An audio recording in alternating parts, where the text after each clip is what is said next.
Bom dia, boa tarde ou boa noite a você que está conosco, participando de mais uma aula aqui do seminário. Eu sou grato a Deus pela oportunidade que terei nesta ocasião de compartilhar com vocês a disciplina de Arqueologia e Geografia Bíblica, uma disciplina importantíssima para a formação daqueles que querem servir a Deus no ministério. Meu nome é Pastor Felipe Pereira, eu sou pastor da Igreja Batista em Três Lagoas, aqui em Foz do Iguaçu, Paraná, e terei o privilégio de conduzi-los no estudo dessa matéria de Geografia e Arqueologia Bíblica. Nós vamos falar em algumas ocasiões sobre o tema, no objetivo de aprofundar e de esclarecer o conhecimento que cada um dos estudantes deve ter a respeito deste assunto. É um assunto bastante técnico, é um assunto bastante pontual. No entanto, é muito importante que as bases desses assuntos estejam estabelecidas para que todos possam ter pelo menos o básico para lidar com as questões de geografia e de arqueologia bíblica dentro da realidade da igreja. Então, o nosso tema será dividido da seguinte forma. Na primeira aula, na aula 1, nós faremos um estudo panorâmico sobre a importância da arqueologia bíblica e exemplos arqueológicos do Antigo Testamento. Então, primeiro nós vamos ver qual a relevância de estudarmos sobre arqueologia bíblica. Para que isso é importante àquele que se dedica ao estudo da teologia? E no segundo momento, vamos fazer uma correlação do ponto de vista da arqueologia sobre os exemplos bíblicos e extra-bíblicos que corroboram para o mesmo assunto. E veremos como algumas descobertas arqueológicas afirmam o ensino da Bíblia. Não que necessitemos que fatores externos confirmem a Bíblia, mas nós podemos ver que até mesmo entre as nações pagãs, entre outros povos, as narrativas bíblicas ecoam. Então esse será o objetivo dessa lição de hoje, desse nosso estudo desta época. Na segunda aula nós vamos estudar um pouco mais sobre topografia, sobre geografia propriamente dita, sobre os lugares da Bíblia, em especial os lugares do Antigo Testamento, e qual a relevância daqueles lugares, daqueles povos para a história do povo de Deus. Vamos conhecer um pouquinho sobre a geografia da Palestina, sobre como que funciona aquela região, no objetivo de que quando estivermos estudando as Escrituras Sagradas, nós possamos ter bastante noção e assim ministrar, ensinar de uma forma mais profunda e entender a realidade dos assuntos que a Bíblia nos ensina no que diz respeito aos locais da Bíblia. E numa terceira e última aula, nós estudaremos sobre a geografia social através da Bíblia. Nessa ocasião, falaremos sobre como se dão as relações dentro da cultura bíblica. Falaremos sobre como que as pessoas viviam a vida social, tanto no período bíblico, quanto ao redor da Bíblia, as nações que envolvem o contexto dos povos bíblicos. Então, dentro dessa divisão do tema, nós vamos caminhar estudando um pouco sobre arqueologia, um pouco sobre topografia e um pouco sobre geografia social. Eu não sou nenhum especialista nessa disciplina, mas compartilharei com todos vocês os conhecimentos que tenho a respeito desse assunto. E no final teremos a oportunidade também de testar nossos conhecimentos através de uma avaliação sobre os assuntos que aqui conversamos. Espero que você esteja preparado e que nós possamos começar a conversar sobre esse assunto da forma mais agradável e mais tranquila possível. Então a primeira pergunta que nos vem é por que é importante o estudo arqueológico e por que não dizer geográfico da Bíblia? Por que é importante que nós vasculhemos as coisas que nos trazem à luz os eventos, os fatos, as narrativas da Bíblia? Uma primeira resposta colocada em nosso material, no material de estudo, no PDF que vocês receberam e provavelmente estão estudando, é que a arqueologia autentica a narrativa bíblica, mostra a veracidade histórica dos eventos, lugares e pessoas citadas nas Escrituras, conferindo autoridade as narrativas. Então veja que é importante nós fazermos o estudo das evidências extra-bíblicas a respeito dos temas bíblicos, porque essas evidências elas corroboram para autenticar a narrativa bíblica. E nesse aspecto nós vemos em muitas situações que se encontram artefatos, fatos históricos, escritos antigos, que corroboram para que sejam consideradas como verdadeiros os fatos, os lugares, as pessoas narradas nas Escrituras Sagradas. Obviamente, nós cremos pela fé e cremos que a Bíblia é um documento de excelência e nós podemos confiar naquilo que está escrito nas Escrituras Sagradas. Mas é muito importante que também vejamos de que forma as descobertas arqueológicas podem autenticar, dar um peso maior àquilo que a Bíblia ensina. Mas num segundo momento, a arqueologia bíblica, o estudo arqueológico da Bíblia é importante porque ilustra e explica a Bíblia. Diz ali no segundo ponto que esse estudo torna mais profundo e inteligível para quem lê o texto da Escritura e ajuda na construção do contexto em que as passagens foram escritas. Então veja que o estudo, o conhecimento da arqueologia e da geografia bíblica ajuda para que aquele que se debruça sobre a teologia tenha mais profundidade, possa entender melhor os textos da Bíblia, sabendo das localizações, sabendo dos costumes, sabendo dos lugares em si, de qual a relação que Israel tem com os mais diversos povos, qual a relação do povo de Deus com os povos da terra. Quando nós temos um pouco de conhecimento a respeito disso, quando nós nos aprofundamos um pouco nesse assunto, isso nos ajuda na construção da nossa teologia, nos ajuda para que quando ensinemos, quando ministremos outras pessoas a respeito dos assuntos estudados, nós possamos fazer isso com uma forma mais profunda, mais profissional, mais inteligente. E de fato a Bíblia fornece vários tipos de leitura. Você pode ter uma leitura superficial, que é agradável, é importante, uma leitura devocional, que vá elevar a sua alma e a alma de quem lhe ouve. Mas é possível também fazer da Bíblia uma leitura mais profunda, mais explícita. E para isso é importante ter as bases do que nós podemos chamar de arqueologia e geografia bíblica. E num terceiro ponto, a arqueologia suplementa o conhecimento bíblico, ajuda a compreender pontos obscuros do texto bíblico, tendo em vista que o objetivo dos escritores bíblicos era narrar a história do relacionamento de Deus com o seu povo. Então veja, por diversas vezes no estudo das Escrituras Sagradas, no estudo da Bíblia, nós lidamos com informações que não são precisas. Nós não sabemos ao certo sobre os lugares, sobre as coisas que são citadas de passagem na Bíblia. E quando nós nos debruçamos sobre o conhecimento geral, sobre o conhecimento arqueológico e geográfico, que as pessoas, os estudiosos, os geógrafos, os arqueólogos trazem sobre os povos e sobre as localidades aos quais a Bíblia se refere, isso faz com que nós possamos entender melhor as narrativas bíblicas. Por exemplo, a Bíblia às vezes não vai se importar em descrever como era uma das cidades pelas quais Jesus passou. Mas nós podemos, através dos estudos arqueológicos, dos estudos geográficos, dos estudos históricos, descobrir como eram os costumes daquele povo.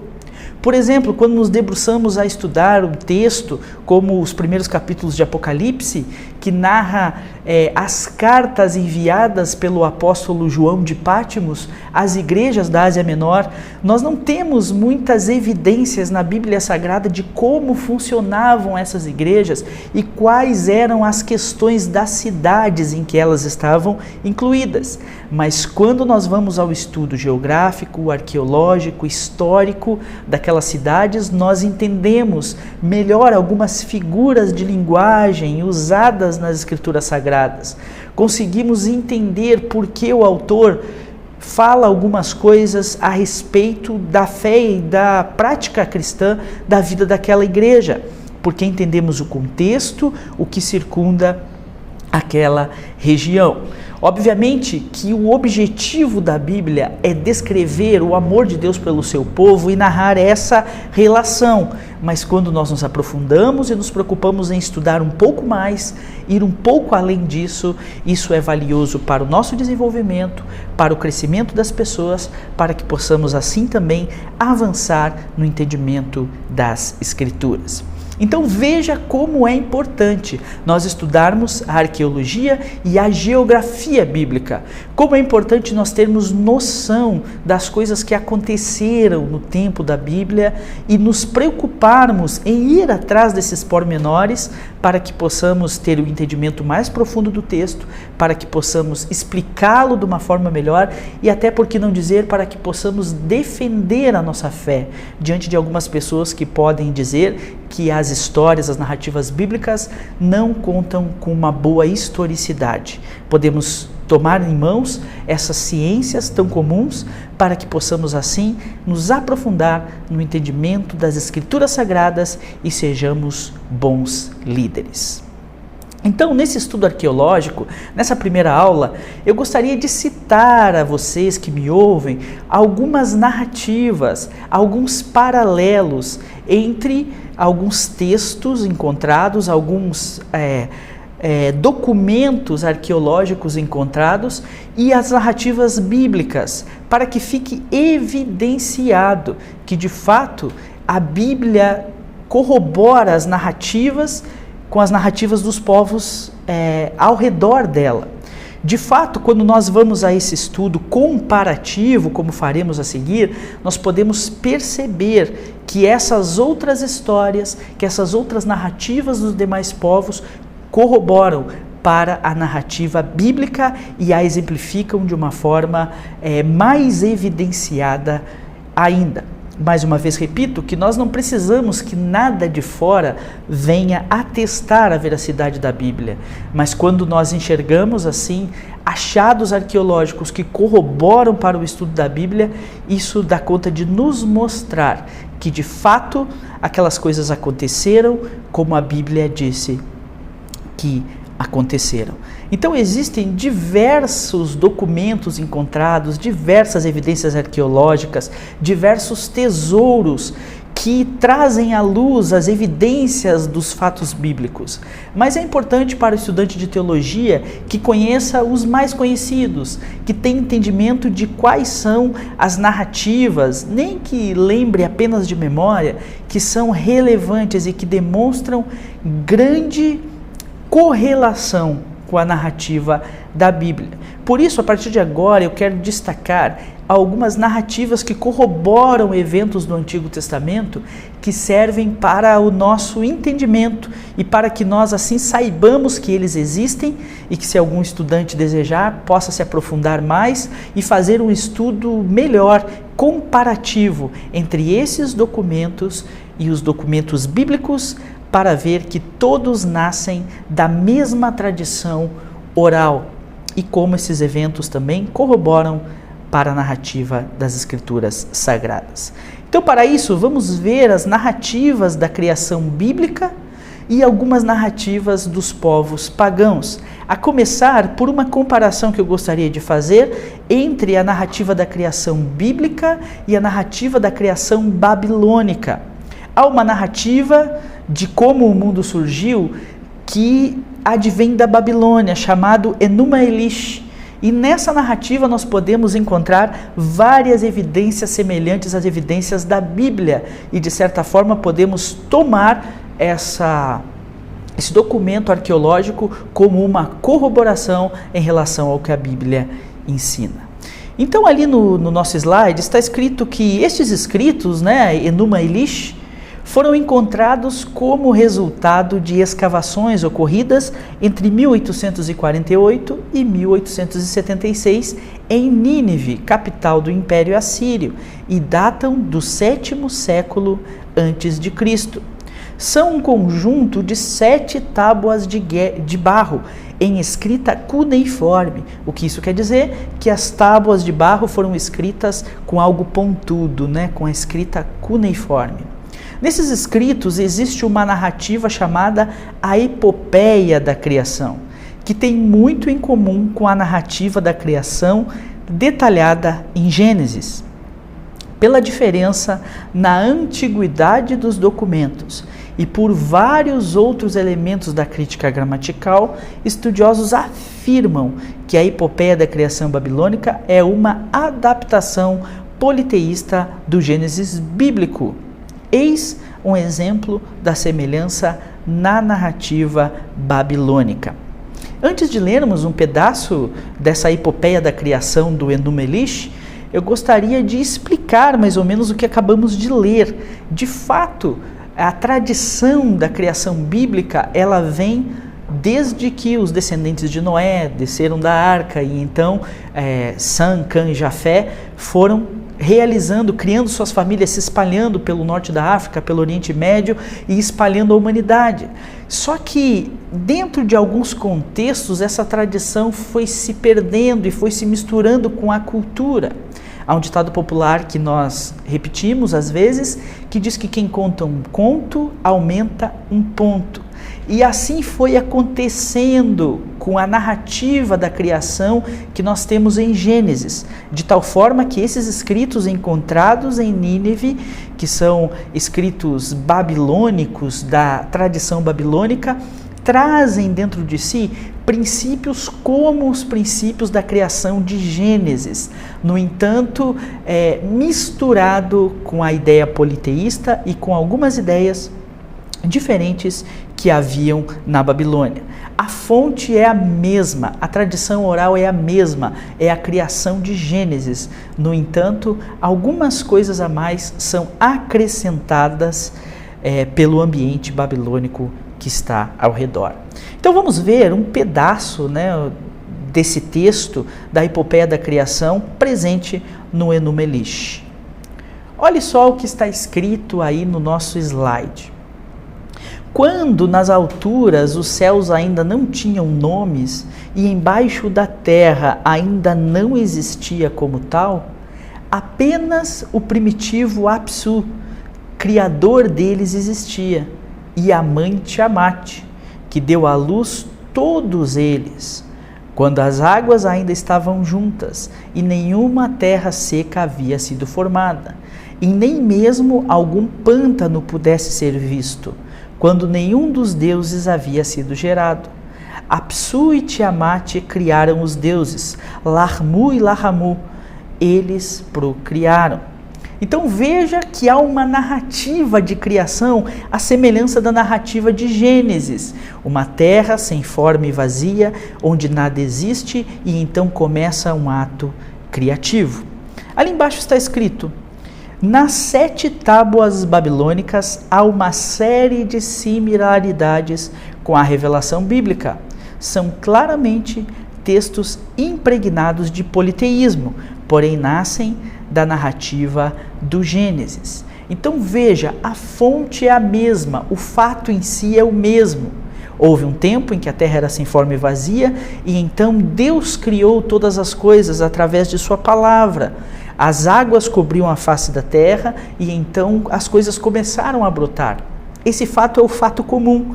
No entanto, a narrativa babilônica vem cheia de politeísmo, cheia de ideias que não são as ideias originais da Bíblia, mas é possível ver que nesse escrito tão antigo a narrativa é muito semelhante, o que corrobora para que o fato de a Bíblia ter uma narrativa de fato verdadeira. Note só as semelhanças e as diferenças entre as duas narrativas. Primeiro, as semelhanças entre o Enuma Elish e a narrativa do Gênesis. Ambas narram que no início a terra era vazia e haviam águas. Lembram do texto de Gênesis capítulo 1?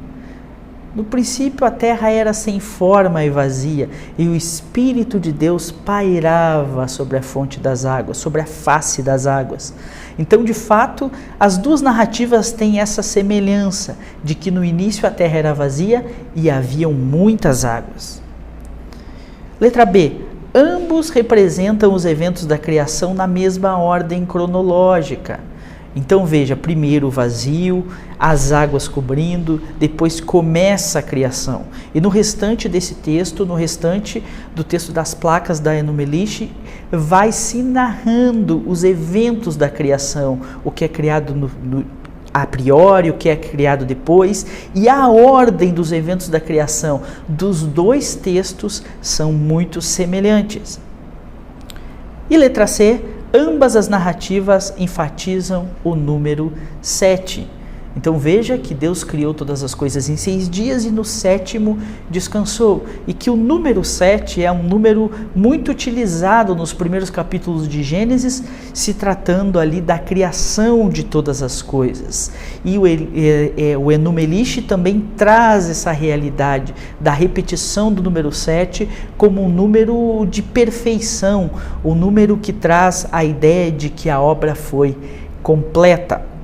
Então há muita semelhança entre a narrativa do Gênesis e o Enuma Elish, o que mostra que de fato o Enuma Elish é a narrativa de Gênesis acrescida de fatores culturais ao redor. E essas são as diferenças. Letra A, uma é monoteísta e a outra politeísta. O que isso quer dizer? A narrativa de Gênesis nos diz que o Espírito de Deus andava sobre a face das águas e então o próprio Deus falou e tudo veio a existir. Então, na perspectiva bíblica, na perspectiva judaica cristã, existe apenas um Deus, o Criador de todas as coisas. Já na perspectiva babilônica, existe uma assembleia divina, onde deuses decidem criar as coisas. Então vemos que Apsu e Timnat têm uma relação e eles geram filhos que também geram filhos, e assim é dado como se o início de todas as coisas houvesse uma relação politeísta entre os deuses no céu. Letra B. Uma narrativa distingue a matéria e o espírito, e a outra confunde. Então há de se notar, na relação entre os dois escritos, que no Enuma Elish há uma confusão entre os deuses e os seres criados por eles, e uma bagunça na relação espiritual e material. Já no texto de Gênesis, nos mostra claramente que Deus criou o homem da matéria, do pó da terra, o formou com suas próprias mãos e lhe soprou o espírito da vida. Então, os caráteres materiais e espirituais são bem distintos e bastante claros, explicativos na narrativa do Gênesis. Também é uma diferença citada aqui na letra C. Uma é clara em revelar e a outra é difícil e confusa. O Gênesis, embora tenha uma linguagem bastante característica da literatura hebraica, é um texto entendível, ele é ordenado, é inteligente, você vai lendo e vai entendendo tudo o que está sendo explicado. No entanto, o texto da Enuma Elish é muito difícil, confuso, é um texto bagunçado, cheio de afetações que dificultam o entendimento de quem vai lendo. Obviamente nós não temos o tempo necessário e nem eu tenho a capacidade necessária para examinar o texto todo do Enuma Elish com vocês aqui, para que nós possamos ver todas as similaridades e todas as diferenças e possamos ver como uma descoberta feita há pouco tempo pode corroborar tanto com uma narrativa bíblica de Gênesis que está aí há milênios. Mas de fato podemos perceber que essa descoberta recente do Enuma Elish vem para corroborar o que a Bíblia sempre ensinou no texto de Gênesis, embora haja diferenças marcantes entre as duas narrativas da criação. Então, vendo que há uma descoberta arqueológica que corrobora para os eventos da criação, nós podemos perceber que também, através de descobertas arqueológicas, os estudiosos encontraram uma narrativa secular, uma narrativa histórica que também corrobora para a história do dilúvio bíblico. E isso é o que nós encontramos no lugar chamado Fragmento da Placa de Nippur, que é também outra descoberta arqueológica que traz à tona um relato muito semelhante ao relato da Bíblia e que foi encontrado muito depois do texto bíblico existir, embora tenha sido escrito há muito tempo atrás, 2000 anos antes de Cristo. Esse fragmento da placa de Nippur também foi encontrado há pouco tempo e corrobora com os fatos narrados no livro de Gênesis. Então vamos fazer a leitura desse slide e ver o que aprendemos com isso. Este fragmento da placa de Nippur data de aproximadamente 2000 anos antes de Cristo e foi encontrado na região da antiga cidade suméria de Nippur. Por isso recebe esse nome de o fragmento da placa de Nippur. Na quinta coluna desse fragmento é possível ler um relato bem parecido com o relato bíblico do dilúvio. Então note como esse fragmento encontrado na cidade de Nippur, muito antigo, mas encontrado recentemente, também corrobora para os dados descritos no texto de Gênesis a respeito do dilúvio. Diz assim o texto da quinta coluna da placa encontrada em Nippur. As chuvas tempestuosas, ventos fortes, todos mandam eles, os dilúvios caem sobre a terra. Quando por 7 dias e 7 noites o dilúvio havia assolado a terra e o enorme barco havia sido agitado sobre as grandes águas pelas tempestades, o Deus Sol levantou-se fazendo brilhar a luz nos céus e sobre a terra. Ziusudra fez uma abertura ao lado do grande navio. Ziusudra, o rei, diante do Deus Sol, curvou-se a face até o chão.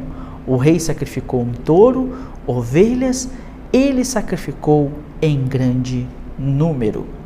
Então veja, a narrativa encontrada neste fragmento da placa que foi achada na cidade de Nippur narra uma história de que houve um dilúvio. Na época em que esse texto foi escrito, ou próximo a essa época, é fato histórico que houve um dilúvio. Os estudiosos datam essa placa de 2000 anos antes de Cristo, a época similar à época em que Noé viveu sobre a terra. No entanto, o texto encontrado no fragmento da placa de Nippur narra como se o homem que conduzisse o grande barco que pairava sobre o dilúvio se chamasse Ziusudra, e que o Deus que fez com que o dilúvio viesse sobre a terra não era o Deus vivo, o Deus de Israel, mas sim o que é chamado na cultura suméria de o Deus Sol. Então veja que a semelhança dos babilônicos que guardavam um relato de criação semelhante ao relato de criação do Gênesis, também os sumérios tinham um relato de dilúvio muito semelhante ao relato de dilúvio da Bíblia. Substitui-se o período de Noé, que foi 40 dias e 40 noites, pairando sobre as águas do dilúvio, por 7 dias e 7 noites no relato sumério. Algumas coisas são modificadas, no entanto, a narrativa é clara em mostrar que há semelhanças do fato em si, e também vem a corroborar com a historicidade da narrativa do dilúvio presente nas escrituras sagradas. Um terceiro e outra narrativa, nos mostra também um relato semelhante ao relato do dilúvio, que é o que se chama de a epopeia de Gilgamesh. E aí está, uma narrativa babilônica e suméria, que é chamada de a epopeia de Gilgamesh. Eu tive a oportunidade de lê-la toda em uma ocasião e, de fato, tem muitas coisas incomuns com a história de Abraão. Assim como nós percebemos no slide anterior, que a placa de Nippur traz essa mensagem com grande semelhança, falando sobre Ziusudra, nós percebemos que a epopeia de Gilgamesh também traz muitas semelhanças sobre a narrativa do dilúvio que é apresentada no Antigo Testamento, no livro de Gênesis. Então diz assim o nosso slide. Este texto foi encontrado em 1853. Note que foi um texto encontrado há pouco tempo, mas que data de muito tempo. pelo arqueólogo Hormuzd Zahan, na cidade de Nínive, e data de 1000 a.C., estimando-se que seja uma cópia de um texto ainda mais antigo. Este texto se assemelha muito com a narrativa do dilúvio, narrando a saga de Utpanapishtim. Então, este texto babilônico, sumério, que foi encontrado na cidade de Nínive, os estudiosos não sabem precisar ao certo qual a data dele. Data-se que o material que eles encontraram é de 1000 a.C., mas que seria uma cópia de algo mais antigo. Também traz a narrativa de um dilúvio, semelhante ao dilúvio bíblico. Só que nesta versão da epopeia de Gilgamesh, o personagem principal é esse Utnapishtim, que então é o ator principal da narrativa do dilúvio. Aqui nós vamos ler um trecho dessa epopeia também, para ilustrar e vermos quais as semelhanças que há com o relato bíblico. Olha o que diz: quando chegou o 7º dia, mandei e soltei uma pomba. A pomba se foi, mas voltou. Não havia lugar para pousar e ela retornou. Então mandei e soltei uma andorinha. A andorinha se foi, mas não voltou. Não havia lugar para pousar e ela retornou. Então mandei e soltei um corvo. O corvo se foi, e vendo que as águas haviam se diminuído, come, voa, croacita e não retorna. Então soltei todos os animais para os 4 ventos e ofereci um sacrifício. Então veja, enquanto o fragmento da placa de Nippur corrobora para o fato de que houve um dilúvio, que havia um grande barco que pairava sobre o dilúvio e que de certa forma Deus Sol permitiu que esse dilúvio acabasse, a narrativa da epopeia de Gilgamesh traz mais alguns eventos diferentes que corroboram para a narrativa bíblica. A narrativa bíblica nos diz que Noé soltou um corvo e o corvo não voltou até a arca. Mas quando Noé soltou a pomba então trouxe um ramo verde e eles puderam então entender que as águas estavam baixando sobre a terra. Há uma semelhança com em relação à epopeia de Gilgamesh com o relato original, o relato bíblico. É interessante notar que aqui na epopeia de Gilgamesh é narrado que esse Utnapishtim havia colocado animais na arca, à semelhança de Noé. Então veja como uma narrativa encontrada em outro povo, em outro lugar, um fato arqueológico encontrado no século XIX, muito tempo depois dos eventos narrados pela Bíblia, vem corroborar para o que a Bíblia ensina, mostrando que de fato aqueles eventos que a Bíblia cita de fato aconteceram, são históricos, são verossímeis e nós podemos crer que eles de fato existiram. Então veja como todos esses documentos, esses achados arqueológicos que nós estamos citando, são importantes para correlacionar, para fortalecer o relato das Escrituras, porque sendo encontrados muito tempo depois, narram eventos daquela época com grande semelhança, embora haja a afetação dos seus contextos e dos seus lugares.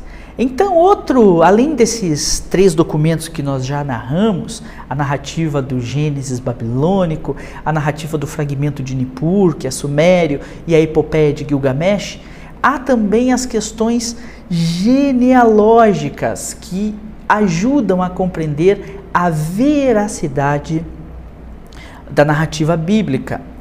Então veja só, as genealogias de Sem, Cã e Jafé, os filhos de Noé, que então ao saírem da arca do dilúvio começaram a repovoar a terra depois do grande juízo de Deus.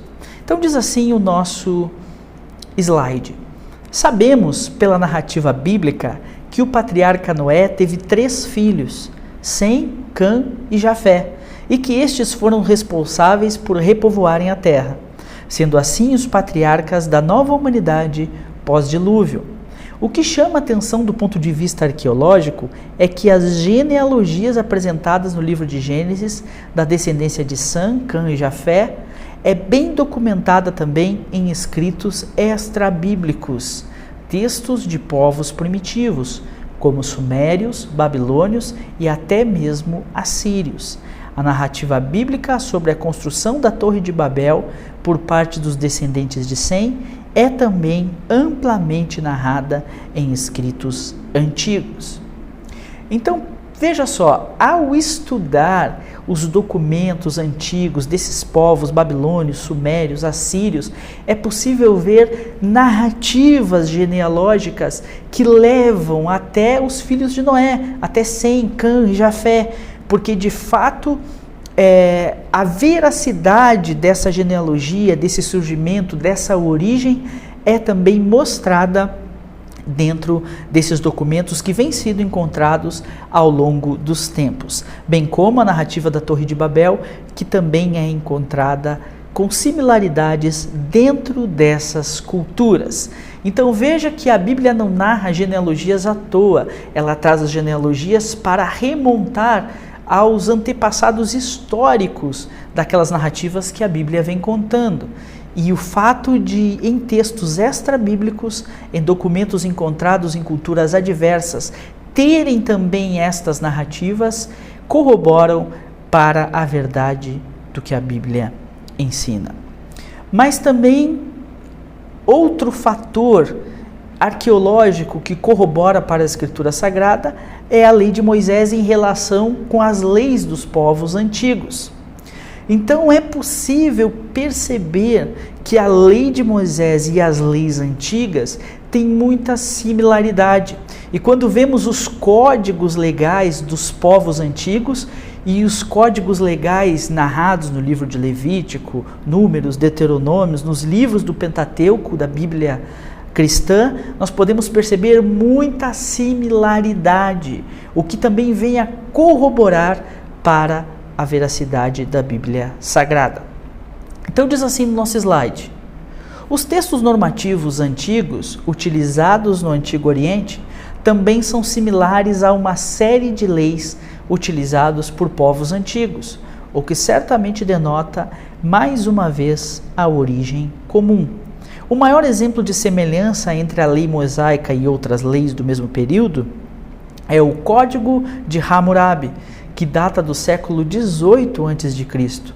Estudiosos estimam que ambos os códigos legais têm base na mesma tradição oral e descendem da mesma fonte, tendo como divergência a aplicação, tendo em vista que a lei de Moisés é majoritariamente religiosa e minoritariamente civil, enquanto o Código de Hammurabi acontece exatamente o oposto. Então, o que esse texto quer dizer?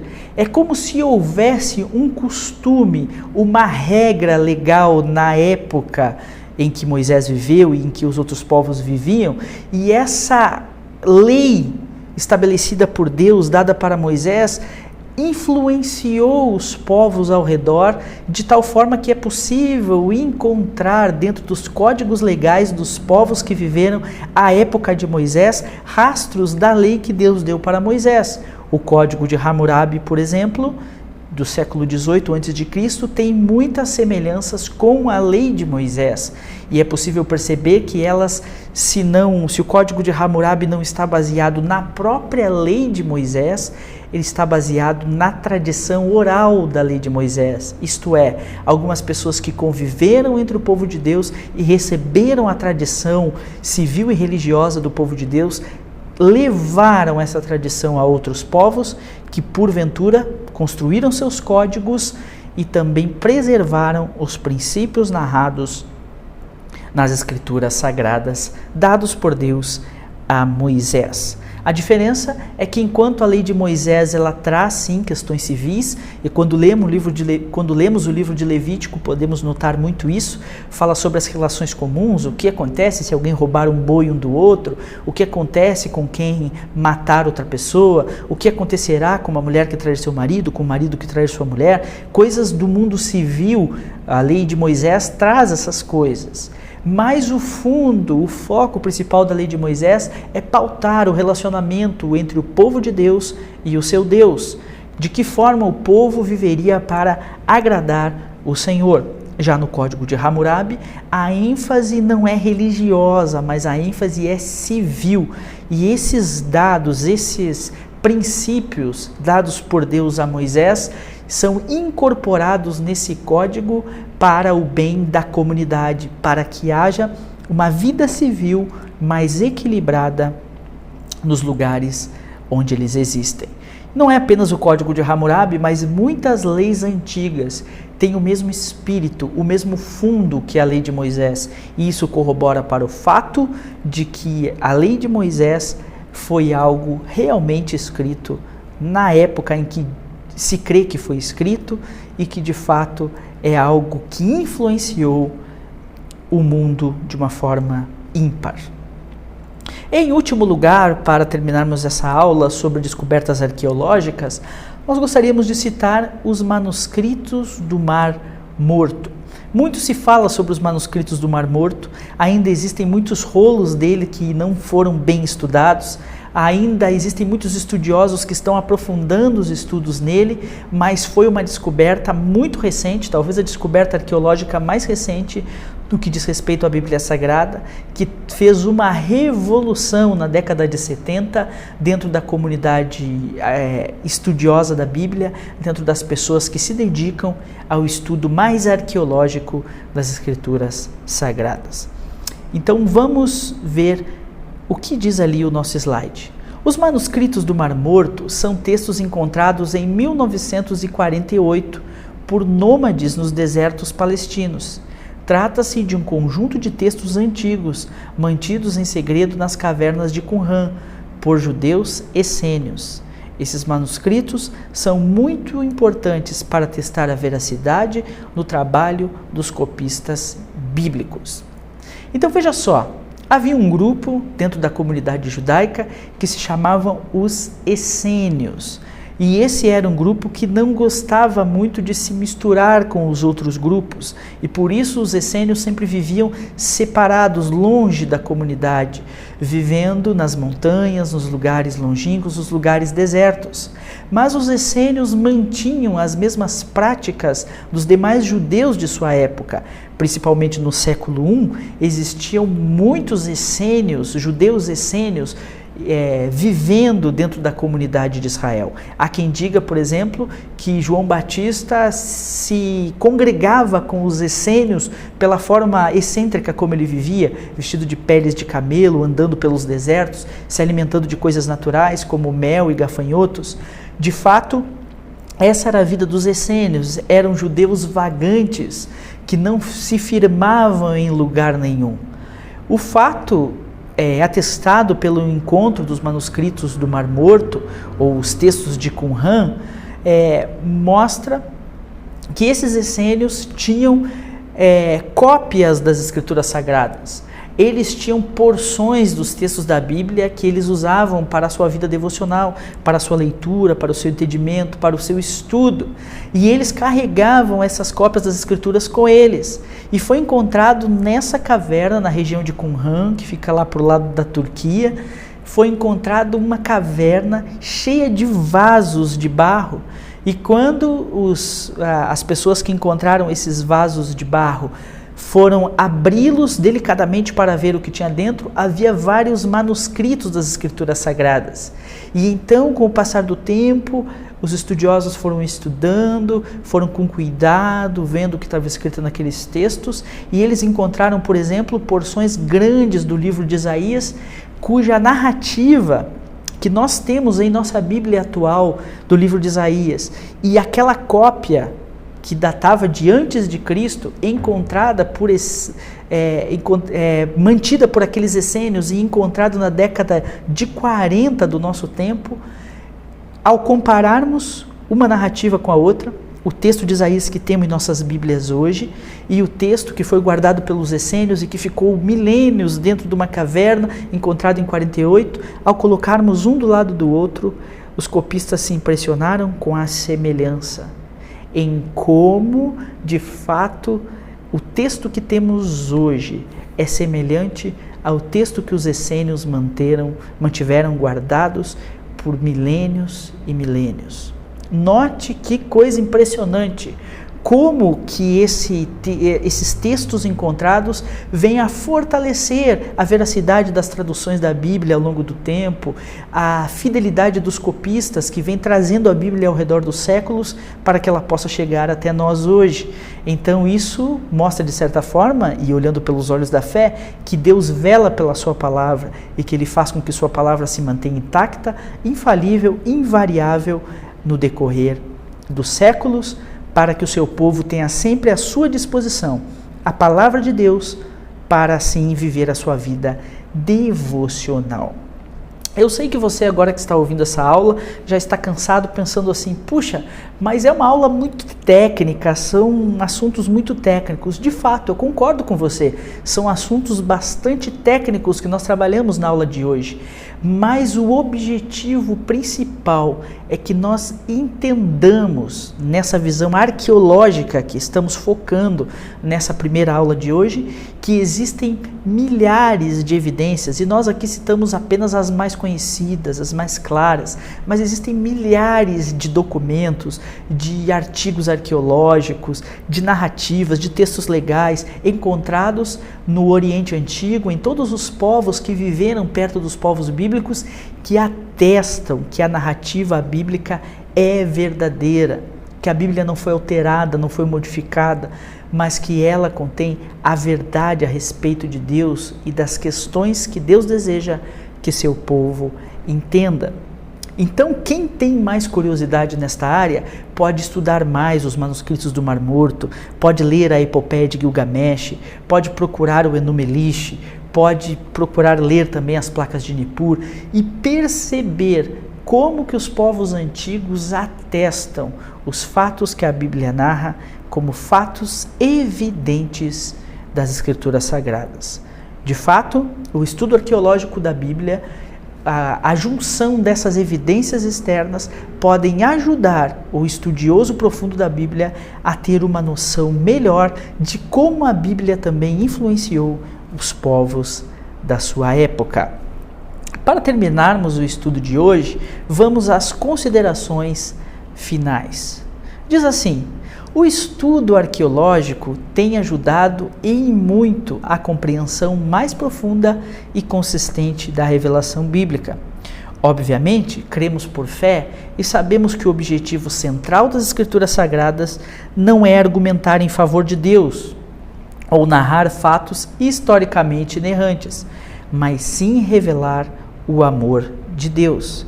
A arqueologia bíblica tem fortalecido dia após dia a certeza já existente de que a revelação é verdadeira e que o texto da Bíblia é o maior presente de Deus aos homens.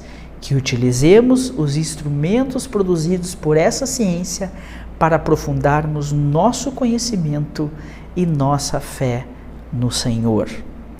É maravilhoso quando esses estudiosos encontram essas preciosidades que vêm para acalentar o nosso coração e mostrar que de fato Deus está agindo no mundo e que em todos os lugares do mundo existem rastros dessa ação maravilhosa do Senhor.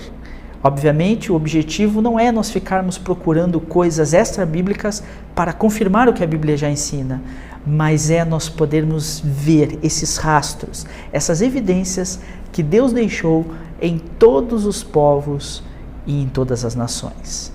Eu espero que tenha sido útil essa aula de hoje para que você tenha pelo menos um pequeno acesso, um pequeno vislumbre dessas evidências históricas, arqueológicas encontradas a respeito dos assuntos da Bíblia. E que, se você tiver curiosidade, você possa pegar esse fio da meada e se aprofundar ainda mais no estudo. Espero que semana que vem nós possamos então fazer um estudo mais topográfico. Na nossa próxima aula o objetivo é esse, é entrar na geografia propriamente dito, sobre os povos da Bíblia, sobre as questões geográficas, para que então numa terceira aula nós possamos falar mais sobre os aspectos sociais. Que Deus abençoe grandemente a sua vida e que você possa utilizar bem os conhecimentos aqui adquiridos.